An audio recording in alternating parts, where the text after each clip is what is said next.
Sister has a question that when we consider DNA test in case of adultery, in case of rape also you said, sister? Yes, brother. Fornication, instead of 4 witnesses. See, what is mentioned in the Quran, that fornication is prohibited. If you want to give a punishment, 4 witnesses are required. That's compulsory. From DNA testing you can come to know who is the person involved, but yet there are other fallacies that are there. Whether fornication is taking place or not, the DNA testing can be an additional support. DNA testing can be used for rape cases.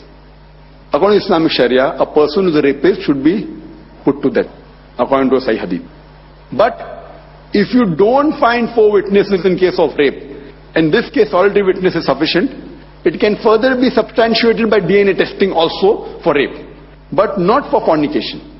For fornication, it can be an additional proof, but by itself, DNA testing only cannot be sufficient for fornication. Point number 1. For a fornication but natural, it should be that both should agree. So both should agree for the haram act, then it is a fornication or adultery. If one person forces on the other, it becomes rape. So in cases of a criminal act, like forcing, then DNA testing alone is also sufficient.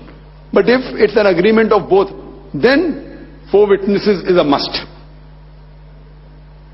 Because you tell me one thing, if 2 people are there who are involved in adultery, if they are involved in adultery, and suppose someone lays an allegation that X and Y are doing adultery, let's do the DNA testing. Why should they agree?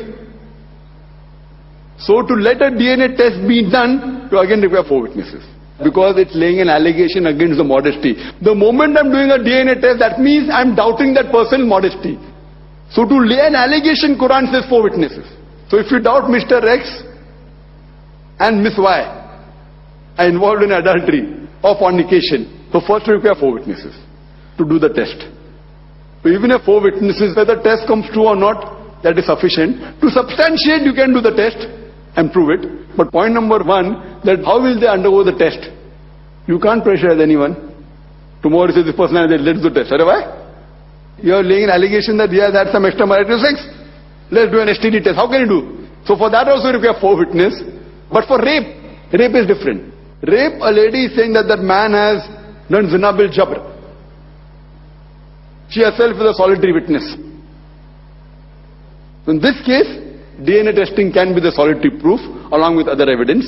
But for adultery or fornication, 4 witnesses is yet a must. And that's what mentioned in the Sharia. Hope that answers the question, sister.